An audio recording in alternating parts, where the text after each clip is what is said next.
When I say depression isn't real, that really upset the world, especially the liberals, because they all live on medication, right?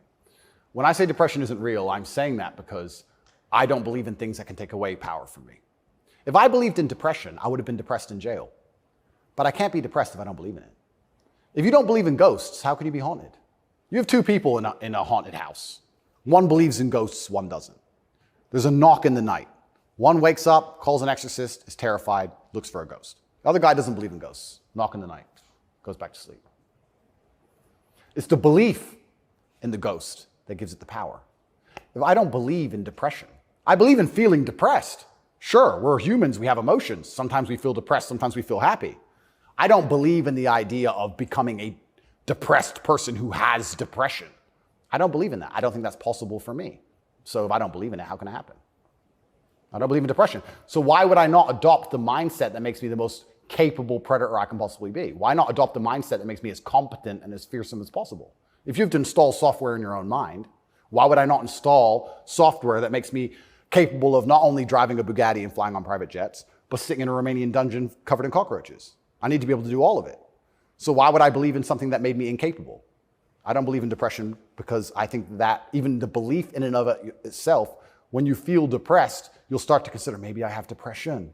Then you go see a psychiatrist who tells you you have depression. Then they want you on pills. It's the belief that goes down the spiral. If I feel sad, I go, I'm depressed today, I'll be fine tomorrow. Well, that's what's interesting, because when I said depression wasn't real, the number of people who would attack me defending depression, this is what I didn't understand. Right. You say depression isn't real, but depression's ruined my life, and it's super real, and it ruined my life, and I lost my marriage. I'm like, if I told you it wasn't real, you should be coming to me saying, tell me how it's not real. Please help me with my depression. Why are you trying to convince me that it's real? Why are you sticking up for it? And why are you defending depression? And why would I adopt the thinking of someone who's sad? Why would you're going to convince me to take your worldview. You just told me your wife left you, you're fat, and you want to kill yourself. And you want me to sit here and go, with my perfect life, and go, you know what? I want to think like this guy. You're out your mind. I don't believe in it. And because I don't believe in it, it's made me the kind of person who can't become depressed. And the reason they don't like me attacking that is because depression is a fantastic way to subdue a population, right? If everybody's depressed, it's hard to have a revolution. You're depressed. Oh, they've locked us all in our houses. I don't want to go outside anyway. I'm sad, right? So depression's a fantastic tool of population control. They have no problem with you being depressed. They have a problem with you being the opposite, principled and energetic. No, you don't want principled, energetic people. That's a problem. A bunch of depressed people, easy. So depression is a defended idea. You're not allowed to even talk about it. You're not allowed to help people get out of it, right? They like the idea of a depressed population. And this is what I say to people. Now, I'm not stupid. I understand like PTSD is real. I understand mental health is real. I'm not saying that, but I say if you're an 18-year-old boy or 18-year-old man and your life is pretty much okay, bacteria didn't steal your eyesight, which could have happened. You never had a car crash and lost both of your legs, which could have happened. You're actually very fortunate. And you wake up and you say, I'm depressed. I think you're an idiot. I don't think you're depressed. I think you've been psyoped.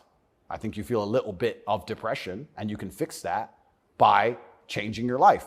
I think if you became rich and strong and smart and successful, and you worked hard and you dedicated yourself and you were motivated and you tried your very, very best to become excellent, you probably wouldn't feel depressed anymore, which means it's not a disease, is it? So why would you, the only reason you're even saying you have depression is because you believe in it. But I think that we've designed ourselves and the human has grown into a way where if you feel depressed or sad, I think that's a fantastic trigger or a warning signal to do something. If you were to say to me, Andrew, you have to complete this monumental task. You have to conquer the world. I would say, okay, but I need a emotional motivation to do that. I need to be unhappy having not completed the task. I need to be uncomfortable. Right? If you're uncomfortable being out of shape, you'll get in shape. If you're happy being out of shape, then you're just going to stay out of shape, right? So if you feel a degree of uncomfortableness inside of your mind, I think it's just your mind telling you that something about your life needs to change. Yes. You need to get up and change something. Guys would say to me, I'm depressed because I'm fat and I have no girlfriend. And I'd say, no, you have no girlfriend and you're fat and that's why you're depressed. If you go change those two things, you'd probably be surprised that your disease goes away. I had another guy say he was going to kill himself. I said, listen, it's back when I used to reply to my emails when I was smaller. I said, get a six-pack first, get in fantastic shape, and then do whatever you want. Didn't want to kill himself. Kind of interesting that, isn't it? So how are we going to say we have this disease which is cause and effect? How are we going to say we have this disease where there's something wrong with you as a man, you have a disease because your life sucks? I don't think that's true. I think that your life just sucks and you should change it. And another thing I also preach, and this is another thing that's very important, I also think as a man, because life as a man is pain and suffering, and when I say that, because you're never going to be a good man or good at being a man without pain and suffering. You're going to have to go through a bunch of shit and have a terrible life to become a good man. I think you should embrace that and accept it. And I think that the correct mental model for men to have is a degree of stoicism and not to be too concerned with even how they feel. And the masculine world is hyper competitive. This is another thing most people don't understand. Totally agree. It's hyper competitive out here. All the women want a few men at the top. The Ferrari, you don't want a Ferrari to drive fast. You want a Ferrari because other men want a Ferrari and can't have one.